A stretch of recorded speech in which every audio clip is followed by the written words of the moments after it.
When you know where you're going, every step has purpose. Clarity of direction isn't just a map, it's the fuel that powers each decision, each action, every single day. So, what if the only thing standing between you and where you want to be is defining your true destination? Hey guys, 2 weeks ago, I broke some news to the family. And in reaction to this news, I looked at my almost 8-year-old daughter to see a tear starting to go down her face. But she also had a faint smile on her face. And I honed in on her and I asked, Eliana, baby, is there something that you would like to talk about?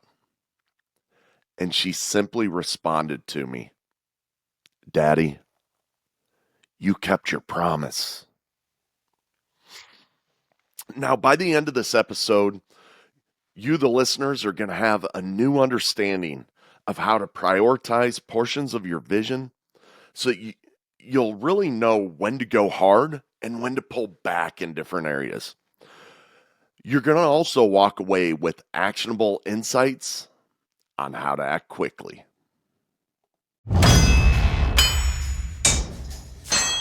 Leaders are not born in a womb. They are forged through heat, pressure, and a whole lot of sweat. The Fire Forged Leader podcast serves the audience through exploring leadership at work, in the community, and with the family, using a practical perspective and real-life experiences from the host, Steve Baumgartner, and his guests in The Forge.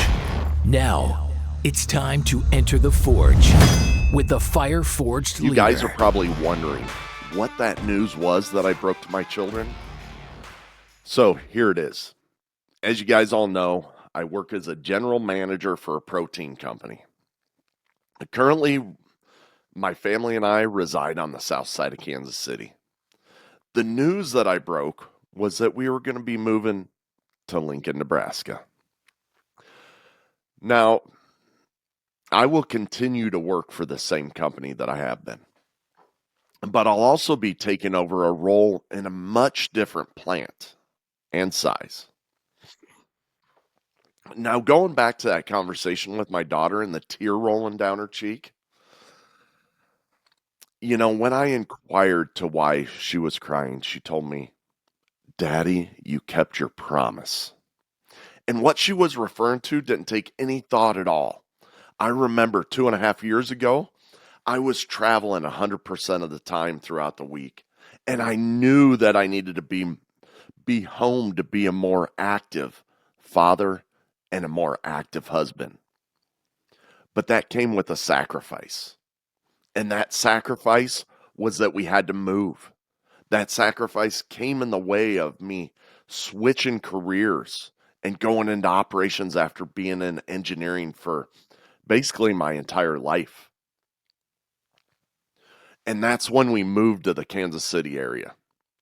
And at that time, I told my family that no matter what I had to do within 5 years, I would move them back home. And I meant it. And that became a highlight of my vision. Sometimes in life, we get lost in the weeds. We get lost in the daily obligations. We get lost at the task at work or whatever, right? Sometimes we get burnt out or we don't have the energy. But that is why having a vision to be your compass is so vitally important, people. And I know I talk about vision a lot.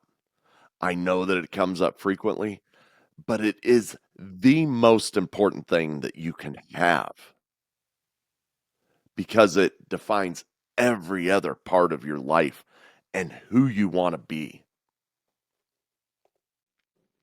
In this decision, just like everything else, the news spread like wildfire this week. I had people reaching out to me that I haven't heard from in forever. You know, some of these people, they simply wanted to congratulate me on the promotion. There were a slight few that told me that they were proud of me and the things that I've accomplished in my life. But then others had words of caution. You've never worked in this part of the business before. That's a huge plant. There's tons of employees. Some of them, they're like, well, what about your podcast? Is your podcast going to die? What about your personal businesses? What about this? What about that? And they were just full of worry, right? Now, one thing that's in common across all these people, well, no, I shouldn't say that. But one thing that is very common across many of the people is that they all have their own ideas on how I should be living my life. But not a single one of them really know how I should be living my life because they don't truly know and understand my vision like I do. And I certainly am not going to allow a single one of them to help reprioritize my vision. Guys, as you know, I'm involved in a lot of things. I'm coaching jujitsu. I have been working on my own personal brand and my own personal businesses. I've been working with a sales coach. I have a online program in the background getting ready to launch.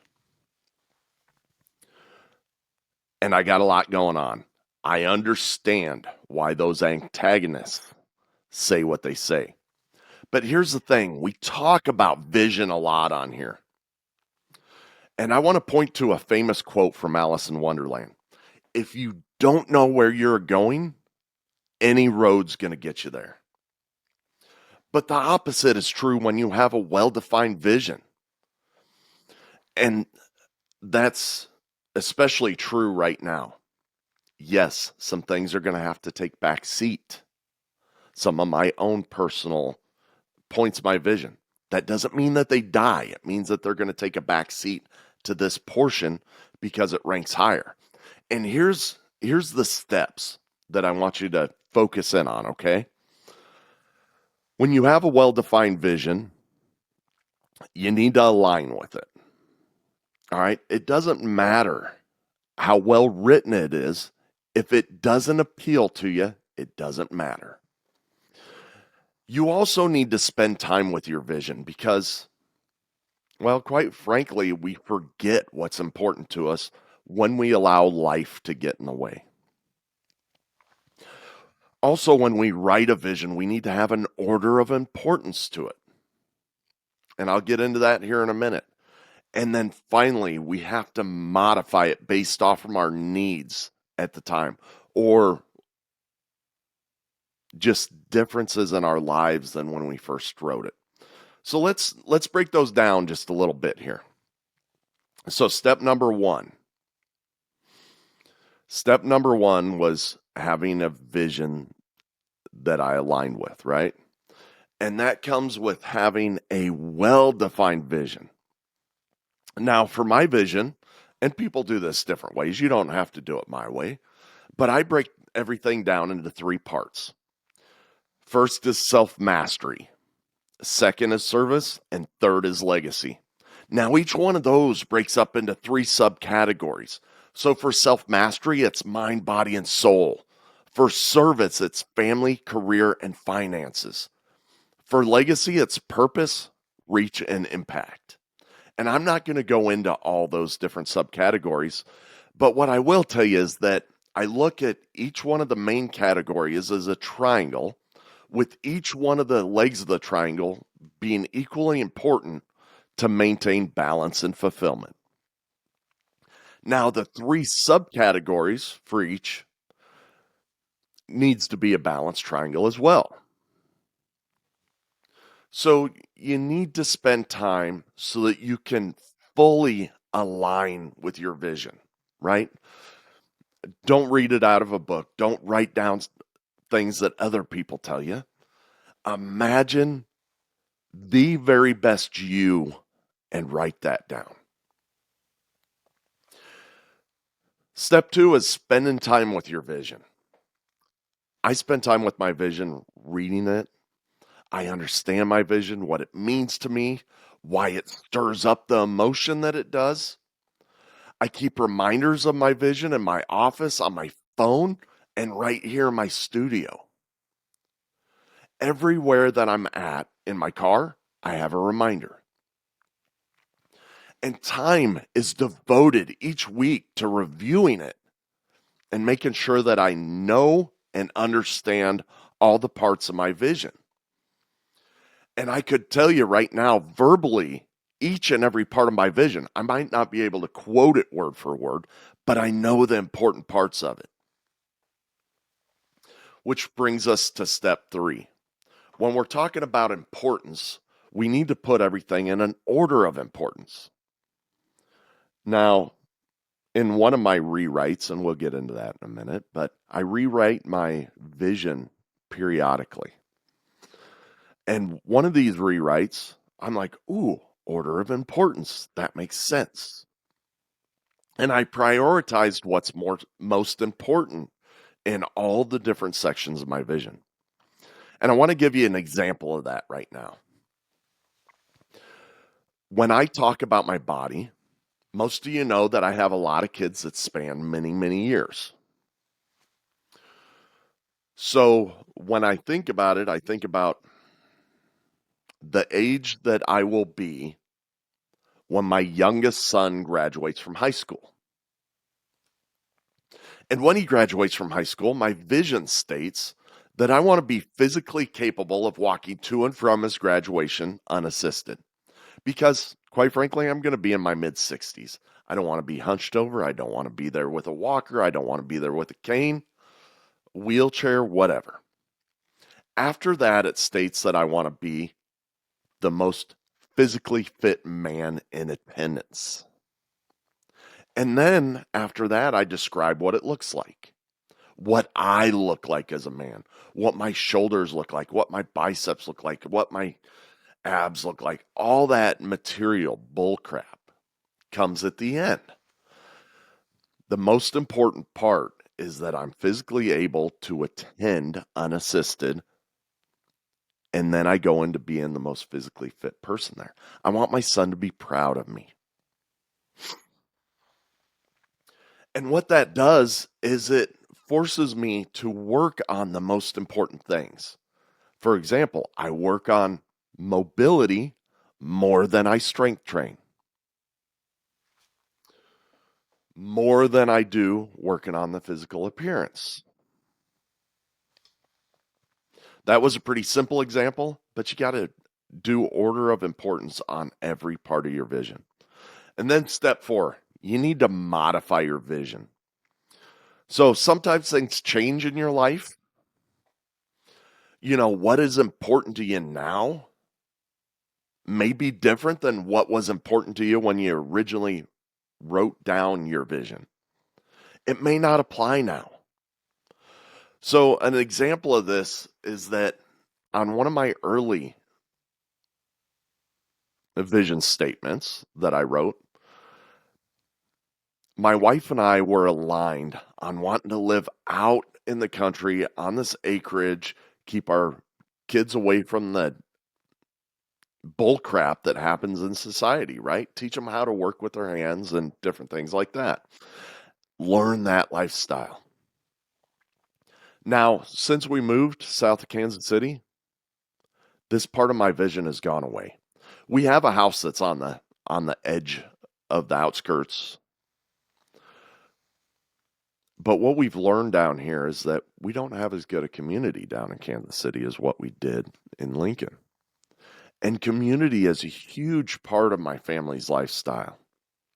So that part of my vision needed to change because it was going to make the rest of my family, the ones who I serve, to suffer. Now, I can still teach them the same things. I can teach my kids how to fish. I can teach them how to hunt. I can teach them how to look for berries and identify poisonous weeds or whatever the case may be. But we don't need to live out in the country for that. And we can still have our church, our scouting communities, whatever that we need, right? And other times we actually realize parts of our vision and we need to move it out further into the future. So, what I mean by that is, for example, we're moving back to Lincoln, right? That was part of my vision, getting my family back home. That's happened. It doesn't need to be there anymore. Now it's just noise because we've made an offer on a house, it's been accepted, we're just waiting to move in. So that part needs to come out of my vision and something else needs to take its place. What does it look like 5 years down the line? What does it look like 10 years down the line? And that keeps things fresh and keeps you working on the things that are in front of you rather than in your past. Guys, for me, when the opportunity came to move back to Lincoln, it was a no-brainer. It This move, it's really helped me realize multiple points of my vision all at once. Now, like I said, there are some things that I was in the process of that will be delayed because I made this decision. But those pieces that are getting delayed, they're right where they need to be. I had to delay a 10x stages public speaking course that I planned on going to that would help me with my story and getting it out there. I talked to my sales coach already, and I'll be talking to him more about what this new world looks like with the courses that I planned on launching by the start of the year. It might have pushed it back 6 months. That's all right. That's all right because a higher point in my vision is realized, and now I just got to reassemble the pieces. But I'm not going to quit those pieces. I want to make that point very clear. So having a vision allows us to stay focused on the things that we really need to work on to drive us forward, to helping us be the men that we want to be in the future. Having a vision helps us to understand what our priorities are so that we can make quick decisions.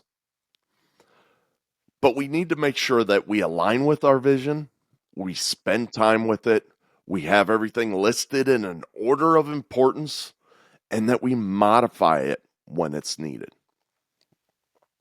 Now, I can't tell you how focused my life has been since I first wrote my vision down and then started working towards it, but I can tell you what, everybody else around me is amazed with the amount of stuff that I've accomplished in my life.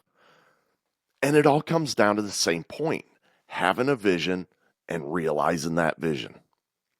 So if you haven't aligned with a personal vision yet, if you haven't sat down and wrote that vision yet, don't wait another minute. Get out a pen, a piece of paper, go to somewhere that you can think. Talk to your wife, talk to your husband, talk to your kids. Where do you all see yourself in the future? Most importantly, who are you in the future? And start taking action today to become that man. Leaders, once again, I'd like to thank you for tuning into this episode of the Fire Forge Leader podcast. I appreciate your time. I know it's valuable. I appreciate your engagement on social media and everywhere else. Now, this will probably be the last episode I do in the studio. I know I put a lot of work into it, but it's just stuff. And over this time period, I'm going to continue to release episodes. The Fire Forge Leader podcast is not going away. There may be a rerun here and there, but I will keep it moving forward. This is a large part of my future vision. And I'd invite y'all to pray for my family as we venture on to our next destination on this personal vision. Also, if you could, I would greatly appreciate it. If you could follow me on social media and engage with me on social media, that would be absolutely awesome, right?